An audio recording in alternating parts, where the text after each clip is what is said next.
Thanks, guys, for sharing your garden with us. We're now going to be talking about some of those difficult plants that have really bad reputations, but we got some insider information for you, courtesy of Amanda Moon from It's About Time.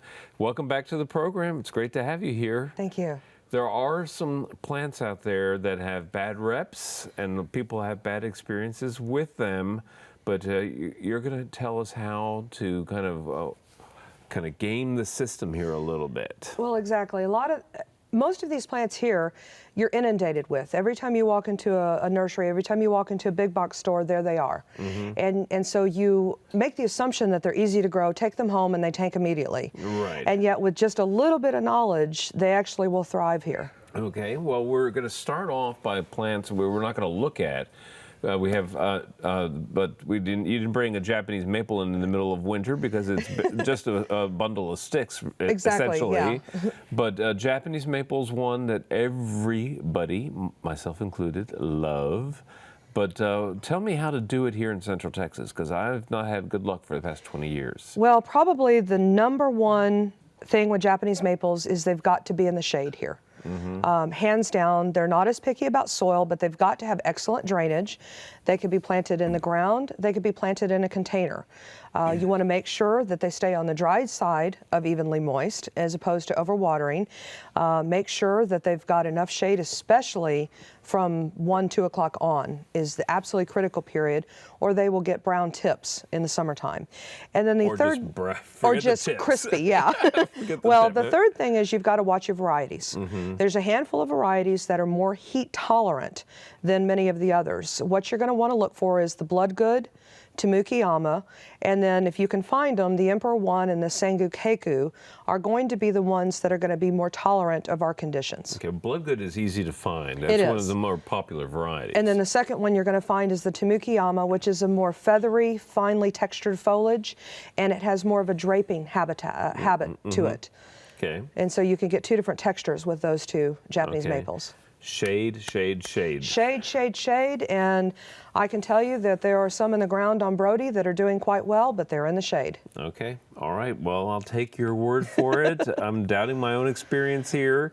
Another plant that I think of when I think of the East is hydrangeas, Oakley hydrangeas in all forms. Yes. And this is something that you had success with here. Well, especially around Valentine's Day, you're going to see a lot of hydrangeas for sale. Mother's Day, you see a lot of hydrangeas for sale. And the two things to keep in mind, first of all, if you want to try some of the traditional hydrangeas, they're going to be pink here. Mm-hmm. Because of our alkaline soil, hydrangea is a litmus test. Mm-hmm. And so if you attempt to acidify for blue hydrangeas, you're going to get a muddy purple. Mm-hmm. The traditional hydrangeas are going to need a little bit, significantly more water here. In the shade, those larger leaves are going to lose water fast. Oak leaf hydrangeas, on the other hand, are more drought tolerant. They're going to have a more oak leaf shape, and they're going to have a cone-shaped white flower. There are other varieties that will bloom pink, but the one you're going to find here is the white one. I've had one in the ground now for 4 years. It's survived drought. It's survived heat as long as it's in the shade. Okay, again, the shade-loving plants. Mm-hmm. We're going to skip from shade-loving to sun-loving and talk about lavenders. Yes. People kill lavender all the time. I just assume it's because they're overwatering it. Overwatering and not enough sun. Lavender, like a lot of the other Mediterranean plants, wants hot and dry, but lavender is a special case. Not only do they want it hot and dry, but they want to have a little bit of sand or decomposed granite worked into the soil and mulched with. Mm-hmm. It's an excellent sort of succulent cactus garden plant. Right. There are varieties like the English that are a little bit more temperamental when it comes to humidity. And so if you're a beginner, there's a variety called Goodwin Creek, which is the best to start with. Okay, and these, again, temperamental, if you're heavy-handed with the water. Exactly. Right. That's going to be the quickest way to do it in a lavender, and then the humidity will be the second. Right. Well, you mentioned the fact that people are out shopping and they walk through the garden sections of the big box stores and they get inundated with particular kinds of plants. One of the groups of plants I think of when I think of big box stores are palms. And they're everywhere. They're everywhere, and people need to be aware of the different varieties and what they are good for and what they're not. Exactly, and I brought a couple of different varieties today. The first group are what they call the cycads, sago palms and their relatives. And the reason I brought those is because they do show up on the houseplant shelf. Sure. And yet these are plants that need to be in the ground. They need to be in full sun to shade. They're fairly tolerant, Right. but they've got to be outside. And then they really, just as an aside, need to be protected from from pets and small children because their seeds are highly poisonous. And so that's the one thing you want to watch. But in the ground, these plants get huge. Right. Another one that shows up in the houseplant section that probably shouldn't be is the Majesty palm. Okay. It tends to get rather large. It wants more sun than we can give it in the house, and Sure. really would do extremely well on a sunny deck or even around a pool where it's got just a little bit of sun protection from 3 o'clock on. Okay, and a place to protect it over winter. Exactly. Because Yeah. the Majesty is not winter hardy. Right.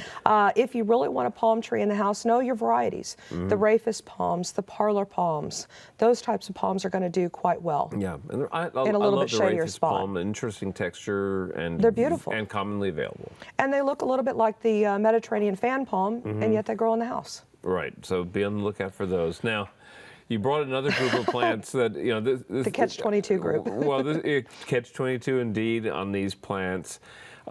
These are all acid-loving plants, camellias, azaleas, and gardenias. I think this drove a lot of people to native plant Yeah. selections about 2 decades ago, but these were commonly sold and are still are in the big box stores especially.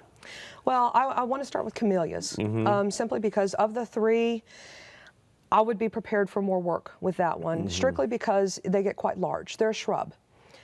They will bloom in the winter, which is nice, but they are heavily in need of acidic soil, and they get large. And so they're going to do best in a container, probably a 20 or 30 gallon size, to give them room to grow. And then you're going to want to amend the soil every year with acidic compost, fertilizer, that kind of thing. Right, and they don't even like our water. I mean, Exactly. Rainwater is amazing for acid-needing now, plants this is here. for all of these plants. Exactly. Right. Yeah. So collect your rainwater and be prepared to use it for these three. Exactly. Very helpful. I remember one of the very first garden club activities I went to in Austin decades ago now. Somebody brought an azalea and said, "This is how you plant an azalea in the hill country," and he tossed it in the trash. But you brought in azalea. I want to know why. The reason I brought in azalea is because traditional azaleas, they have to have a pH down towards the 4.5, 5. And it's really tough to get that in the ground here. The Encore azaleas that have come out in the last 5 years or so, really available commercially, have a higher pH requirement, closer to 6, 6.5, which is easier for us to achieve here. They actually don't thrive in Houston for that reason. It's too acidic. And so if you're going to try azaleas here, in the shade, of course, even water, they're not going to be super drought tolerant. They're going to have a good mulch, even moisture. The Encores are the way to go. Okay. All right. So keep your eye out for the Encore. If you want to try an azalea, in a container would be great, I think. It would do beautiful. Here again, you're going to need a decent sized container because of the root system. Okay, and gardenias. Gardenias. Everybody loves the bloom. The fragrance is amazing. The bloom is amazing. 2 things you want to watch for, obviously. Containerized is probably the best way to go with gardenias, to be able to do the acidity, control the acidity. The other thing is a lot of the gardenias on the market are not as winter hardy. They start to suffer damage between 20 and 25 degrees, especially in a container. There's a variety called a frost-proof gardenia, which is hardy down to 0 to 10 degrees.